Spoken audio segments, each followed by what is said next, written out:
I always wrote, so I don't think of myself as a Marine who turned into a writer. I think that that was always important to me, though deploying did change the way that I write. Rodriguez didn't approach me because he wanted to talk to a chaplain. I don't even think he recognized who I was until I stood up straight and he saw the cross on my collar. At first, he only wanted a cigarette.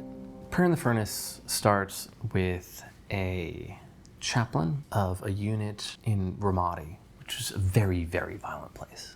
And one of the Marines comes to him and he tells him about how this unit's been operating, and then suggests that Marines in his unit have killed civilians, and follows the relationship between this priest and this one Marine.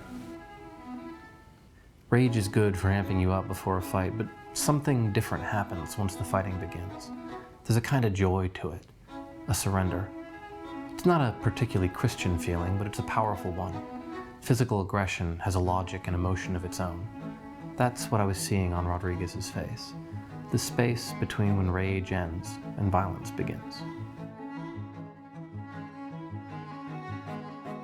A Catholic writer is a writer who is Catholic in a serious way, where his or her Catholicism informs their creative imagination.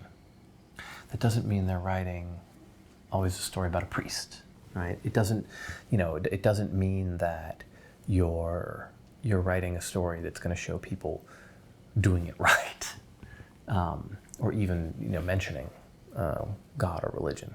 As a Vietnam veteran once wrote, it's less that there's no atheists in foxholes, but rather that war can bring you to a moment of choosing, right? Of saying, I must believe in a God who brought me through this, or I cannot believe in a God who would allow this. That's the really important thing, that question and that grappling, right? But of course, if you're writing, you're going for a certain aesthetic quality. You are trying to grapple with kind of moral issues and values at the core of people. But there's also, you have a sense that there's a spiritual component to human being. That is a basic aspect of human experience.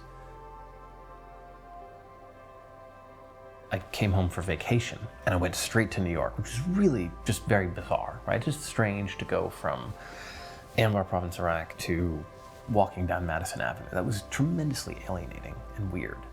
I met a photographer, and when I told him about that, he was like, oh yeah, no, you never go straight to New York after a combat zone. But when I came back from Iraq at the end of my deployment, things only became much more strange after I left the Corps. Living life in New York and looking kind of retrospectively back at these wars when they're not done. Finally, there was just this sort of sense of this thin public conversation happening at home. So it was sort of like, I'm gonna come and I'm gonna tell, people what they need to know about Iraq, right? Not that I knew what people needed to know about Iraq, and certainly the writing of the book made you even less certain. And part of the reason that I wrote 12 stories from 12 different narrators is, these are 12 guys who wouldn't agree with what war experience means. When somebody reads a book like mine, hopefully they enter into an experience. They spend a long time imagining what it is like to grapple with these experiences, to see the kind of collision of values that war experience entails, and then they make their own decision about how to respond to that. I don't think war is beyond words. I think that we like to imagine that it is.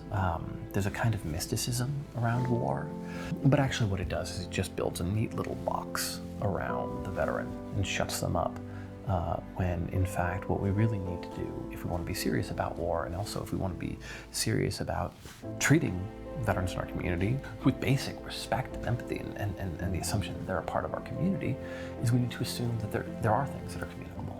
It's not as though you go to war and the gods of war come and they give you a new soul that is somehow different and distinct from civilian souls, right? You've still got the same emotional palette. So, when people say, civilians can't understand, what can't they understand? They can't understand love, they can't understand camaraderie, they can't understand fear, they can't understand guilt. They can understand all of those things, right? Sin is a lonely thing, a worm wrapped around the soul, shielding it from love, from joy, from communion with fellow men and with God.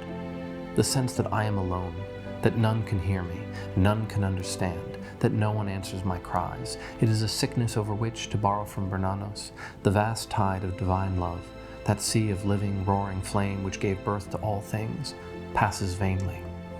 Your job, it seems, would be to find a crack through which some sort of communication can be made, one soul to another. I don't know if the American public is necessarily more interested now than they have been in the past. I think that's actually one of the challenges of a war that drags on as long as these wars have. We can't anesthetize ourselves to some aspects of creation without crippling ourselves in other ways. To take our obligations to our fellow man seriously means knowing we will never be able to adequately respond. It means knowing at all times that we should be moving towards a revolutionary change of heart for the strength to act more fully, directly, and powerfully in relation to the agony existing not just overseas, but in the divided communities where we live. It means knowing we will fail, and knowing the glory of creation is there for us anyway. It means accepting that being responsive to suffering and attuned to joy are not different things, but one and the same thing.